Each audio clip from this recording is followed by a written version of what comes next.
Alright guys, in the MicroKorg demo part 2, I told you we were going to move to the more digital side of the MicroKorg, but I lied. There are a few parts about the low frequency oscillator that I wanted to touch back on. I told you all, that there are a few different waveforms you could choose from that would modulate different parts of the synthesizer, but there's also a function called sample and hold.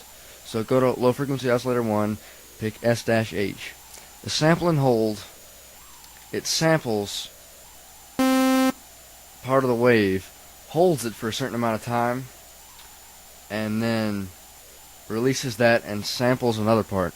So instead of it being flowing like the other waveforms would be, it's kind of choppy and uneven. You can clock this as well with the tempo, so it does it at a certain time interval. You can do that with the waveforms or with the sample and hold. The best way to explain it to you is just to show you. So go to LFO1, select sample and hold. Then you can either select the tempo to control it. You can make that on or off. I want to have the tempo control it. Where, if you don't know that, it's go back to the original patch by hitting the number again, and the tempo is controlled by the 5th knob up here. So let's go back to LFO1, sample and hold. Tempo controls it, and you can choose what measure you want it at. I want to choose 1/116. But an LFO is virtually useless if you don't have it modulating something.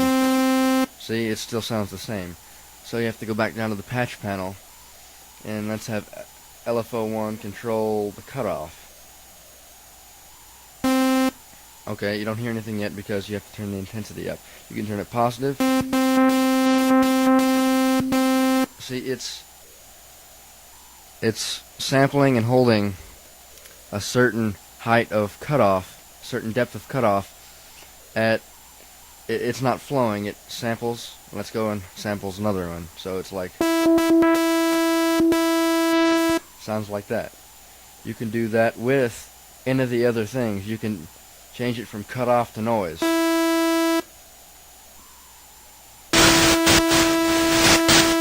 Or pitch.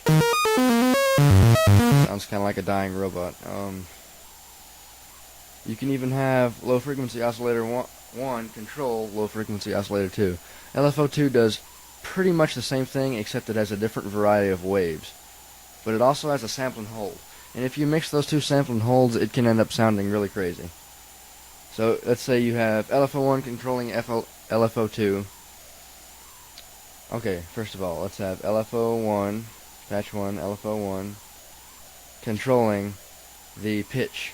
Then we'll have LFO1 controlling LFO2. This allows for some great functionality that most other analog synthesizers really don't have, except for the Korg MS-20. I'll talk about the Korg MS-20 later, but it's got this huge patch panel on it. But it's missing some important patches, and I don't know why Korg did that, but it's awesome. Okay, back to the MicroKorg. LFO1 controls LFO2.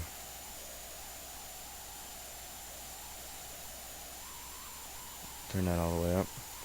Turn that all the way up. Have LFO2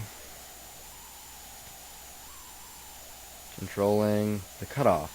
Okay, so we have LFO1 controlling the pitch, LFO1 on the sample and hold controlling the pitch, LFO1 controlling LFO2. LFO2 is controlling the cutoff, so it sounds like this.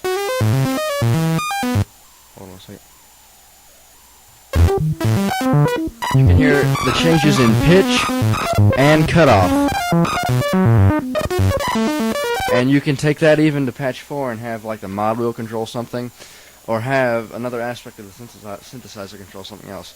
It's really cool what you can do with these 4 patches.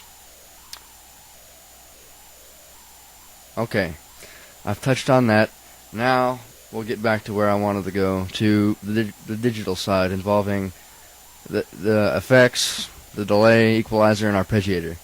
The arpeggiator is pretty cool. It's one of my favorite parts of this synthesizer, and I'm a big fan of analog. I love analog, but you can't get an arpeggiator on an analog synthesizer. I'm usually against digital synthesizers, but that's the one thing about digital synthesizers that I love, is an arpeggiator. I'm sorry guys, but I'm going to have to cut this video short because I'm going to end up taking forever explaining the delay and arpeggiator and such. So I'll see you guys in part 4.